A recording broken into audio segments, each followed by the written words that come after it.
Imagine a guy comes in, asks a question, you got these two grown men half naked laying on the floor.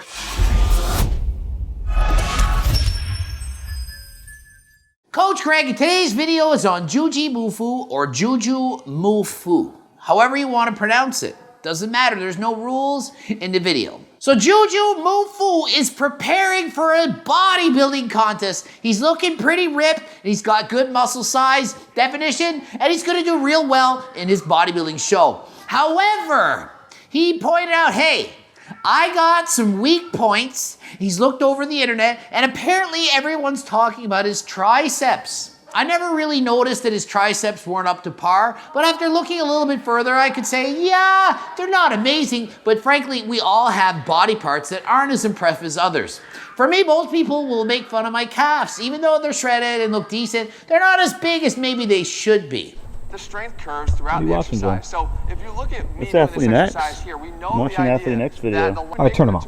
It seems to be that my triceps are the weakest body part I have according to the internet. Okay, so the first problem is watching Athlete X on how to train your triceps. Now, listen, Jujimufu. You need to use real weights to grow the tricep muscles. You do. Are you aware I have a 3 best, 3 worst triceps building exercise? I have an entire series. It's not even complete, but it's already done the triceps. So you want to grow your triceps? Maybe check out Coach Greg's videos. I may have bodybuilded a few times. You're looking to do a bodybuilding show? I did 59 of them, and I'm a pro bodybuilder. Jeff Cavalier, he's a 40-plus-year-old natural athlete. You probably can learn a thing or two if you're a bodybuilder from a bodybuilder who actually has scientific information. So that's just my suggestion. You can listen to Jeff Cavalier if you want, and you can tell you how to lift with fake plates. Whatever, it's your choice is yours. And Jujimufu, did you know I can do backflips too? I actually did that kind of stuff, and I was all natty back then, just like Jeff Cavalier. Maybe it's the definition. Wait, what are the 3 tenets of muscular looking goodness? I would say size, shape, and conditioning. That's the 3 that come to my mind. I don't know, I'm just making this up off the top of my head. Whenever I hear what are the tenets, I think of the tenets of Taekwondo. We have to recite as a kid. Discipline. Courtesy, integrity, perseverance, self-control, courage, community, sir, Kanye, sir. Geez, there's a lot of freaking karate things that he memorized there. He did a good job. So this is going to be a fun day. I've got a few new exercises set up in there. I didn't finish watching that video, but maybe I will one day. Or maybe he'll watch Coach Greg's 3 best, 3 worst tricep building exercises. And frankly, Jujimufu's triceps are only small because the rest of him is absolutely ridiculous. When some other body parts are that big, it makes the smaller arms look a little bit smaller. But if he had a normal size back and chest and frankly everything else, his arms would look huge. So it's not that they're small, it's that the rest of him is just so big. Well, that's what she said, I think. Okay, so for triceps, he chooses a kabuki banded pin press. I mean, getting pretty creative, and he is training to failure, so you know he's training hard enough. It's not the effort. What else could it be? Let's see what he's saying. I wanted a close grip, and I didn't want a close grip like this. I wanted something like this to feel my triceps more. Yeah. Pin press because at the top of the movement overloads the tricep.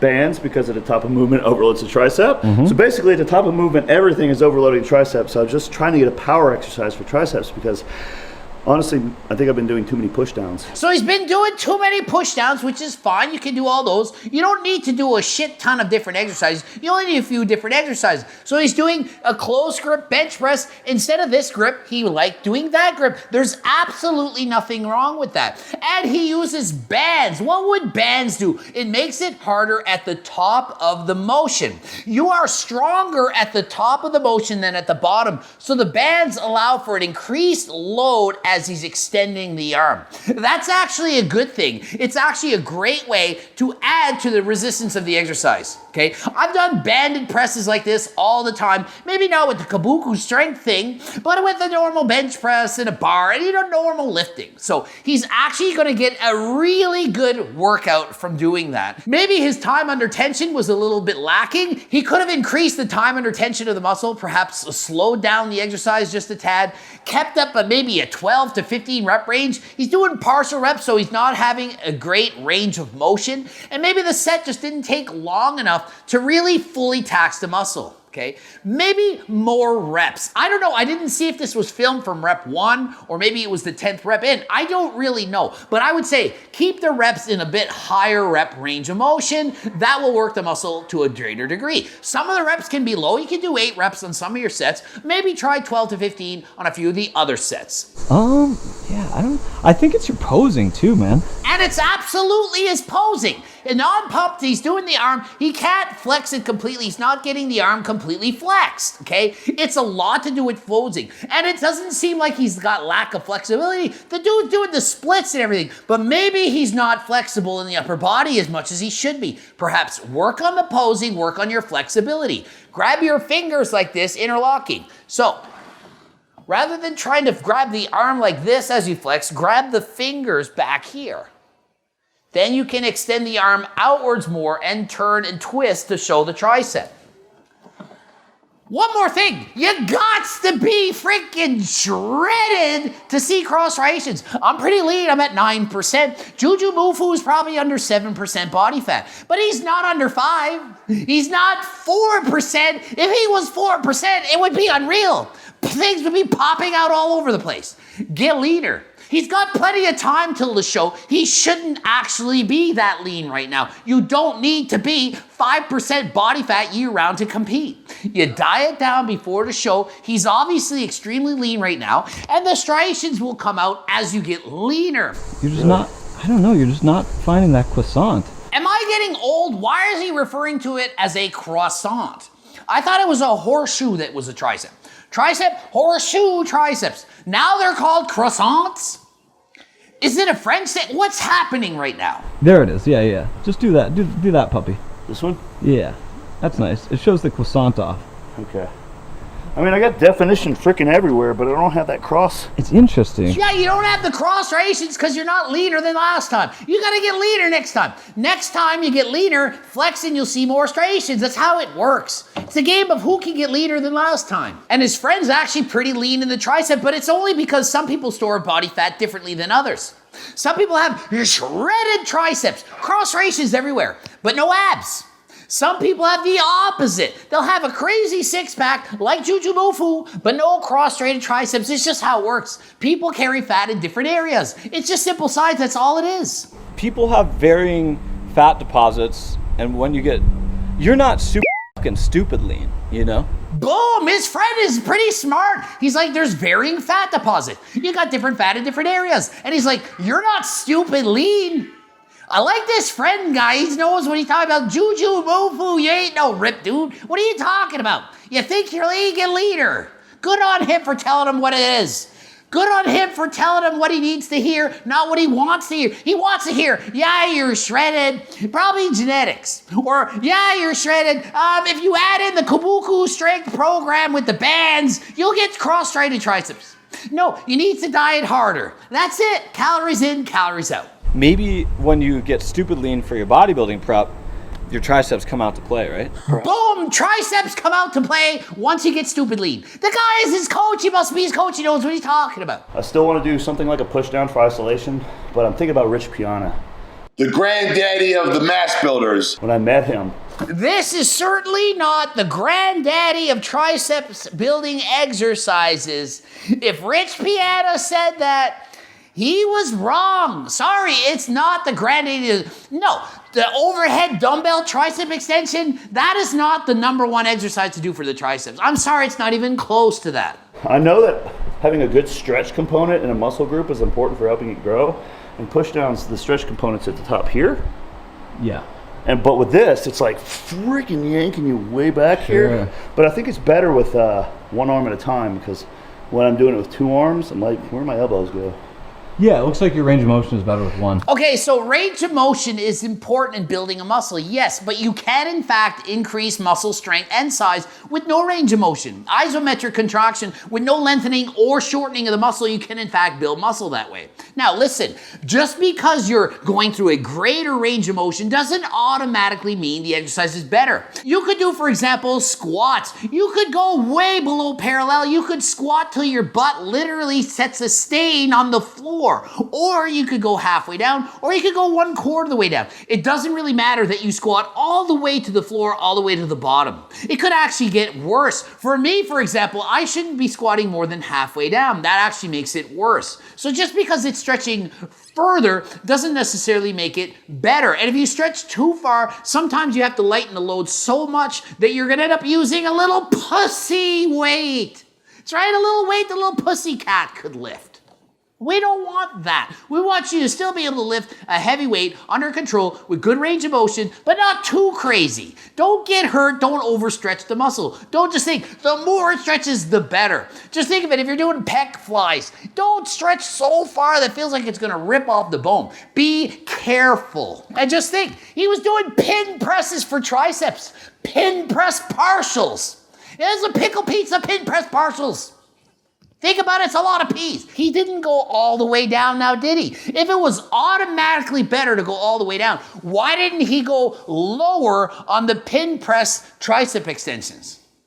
You think of that? So no, it's not always better. Notice a lot of powerlifters, we do board presses and stuff. We do partial range of motions. You don't always have to go the full range of motion, okay? So just because Rich Piana did that exercise doesn't mean everyone should go and do it. It's not the secret to getting huge triceps. Don't get me wrong, he's still ripped. He's just not like stupid ripped. You know, he's like Regan Grimes ripped, not like Ian Valère or Antoine Vaillant ripped. He's like ripped, but not like crazy ripped. You gotta get to that Ian Valère level of shreds so you can see all that crazy triceps. That was in a video a long time ago. Yeah.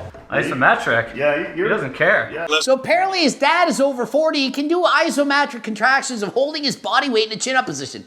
Dad is pretty strong to be doing that. And he even knew the word isometric. Okay, so they're doing bench dips. Now, if you're doing dips with your hands against a bench, it's a good idea to elevate your feet, put your feet on another bench, and you can stack up a bunch of plates. I used to do it with like 4 or 5 45-pound plates, put it on your lap, and do the tricep dips like that. Okay, if you don't have a regular dips bar or bench, you can just do them on a regular bench. You don't got a bench, do them against the couch and prop your feet up on a chair. You can do it at home, yes you can. And if you don't have a weight, get your girlfriend, dog, circle, boyfriend, or mom to sit on your lap as you do it. Maybe not to mom if you're a kid, but pick somebody. Maybe a turtle. They're good when you're already exhausted. They're not great. They're good as a finisher. I think Tom is 100% right. Because this... It's really hard right now. No, I feel it all. I feel my chest wanting to do something. Yes. But my triceps are already so tired. Well, it's actually a great exercise to start a workout with to warm up the triceps if you want. Or if you're really weak and you need to be fresh in order to do this, then you could maybe do this at the start of your workout. But if you're really strong and you're doing body weight exercises, then yeah, you gotta pre-fatigue the muscle so that the body weight is actually heavy enough for you. If you do it at the start of your workout when you're fresh, you might bang out 50 or 100 reps and that's just too many. But if you're tired, pre-exhausted, then yeah, body weight could be plenty. Okay. Flex. There you go. That's your angle. Yeah. Down a little bit, your arm. Yep. Now turn it to the side a little bit. Okay, it's all good and dandy to do this, but you're practicing a bodybuilding show. You need to actually do a side tricep in the competition. So just doing this and flex, it's good, but you need to literally do the actual pose. So practice specifically the pose that you're going to be doing on stage. Don't just go like this and say, yeah, I'm feeling it, okay? Kind of like saying, yeah, I'll practice my bicep, but you just do this the whole time. Then when you got on stage, they say, front double bicep, and you go like this, and they're like, you're supposed to have them up here. So yeah, you gotta practice to be specific to what you're doing on stage. John Meadows had us on a bench, and I think he had us coming towards the inside with 2 of them. He did. I don't have sets of kettlebells, and I probably never will. Okay, so the thing is, they're trying to get overly complicated with exercises to work each muscle. That's something that Jeff Cavalier does, in fact, a lot of. Not that there's anything wrong with trying out new exercise and trying to be fancy and doing things in different ways, but the basics is what works, okay? Pick the best ones that you like and do them a lot.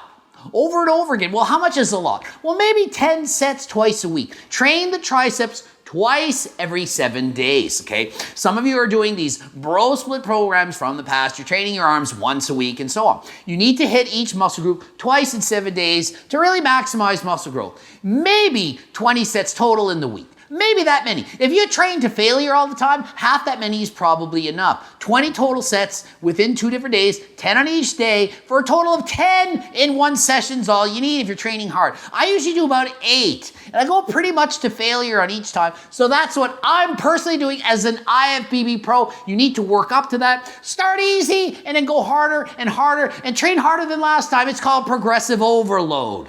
What is it for? Force rep? A force rep is exactly, I think, what you said. You just that's assist. assistance rep, right? Yeah. Oh, okay. So then And a forced rep is when you actually go beyond failure. You can't do the rep anymore, and someone forces it up even more, okay? That makes it harder than failure. That's like all out. That's super hard. On RP of 10, it's 10 and a half, 11, okay? It's really, really hard. And then he's even doing a rest pause, saying you go to failure, you can't go anymore. You just rest there for a couple seconds, and there you go, one more, because you just haven't had enough. That's training real hard. That's the opposite of what a lot of people will say to do. Oh, you gotta train half-assed, you gotta hold back, never go to failure, never do anything strenuous, just kind of show up and go through the motions. That's a lot of people's mentality today. It's called being a pussy.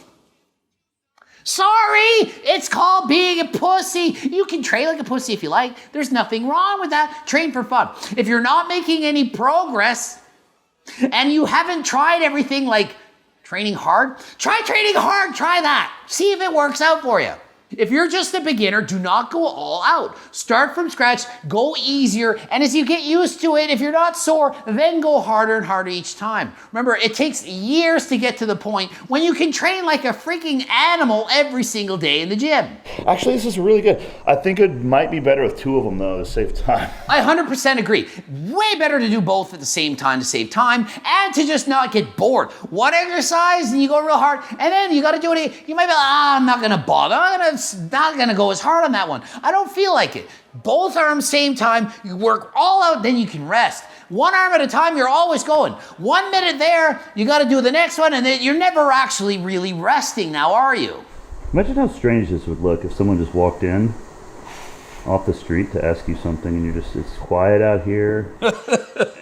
Imagine a guy comes in, asks a question, you got these 2 grown men half naked laying on the floor with a freaking stone almost ramming their head on each step and say, and they're like, what are you guys doing here? You probably go in and you'd probably run real quick away and say, please save me. Zavickas is a strongman, a legendary strongman who's renowned for his triceps. And he invented an exercise called the Z press, which is a seated log press for his triceps. Yeah. It doesn't work anything else. It's Yeah, total isolation. just triceps. I mean, are they joking? Seated log press only works the triceps. They know it's working the shoulders. I mean, obviously the triceps is involved here, but I don't know if they're joking. I don't know if they're joking or not. I don't know. I don't want to call it either way. Yeah, just looking at this, it's going to work your core, it's going to work your triceps, it's going to work your shoulders. Certainly going to hurt my back. I couldn't do it, but props to him for being able to complete it. If you supported your back, it would help. This is way harder than standing. Yeah. I mean, honestly, to me, that's predominantly a shoulder exercise with triceps for assistance. I mean, it's kind of like saying I'm doing the bench press and it doesn't work my chest. It's for chest, but the triceps are helping. I don't know. I got something to say. I quit smoking, so I'm just doing this. Yeah. Okay, end of the video. I should summarize by saying, watch my 3 best, 3 worst triceps building exercise. GregDoucette.com for coaching. Greg Doucette, IFBB Pro. Blooping up 2 videos. They're right over there. Please watch the top one. And right after that, then watch the bottom one. And until next time, I am out.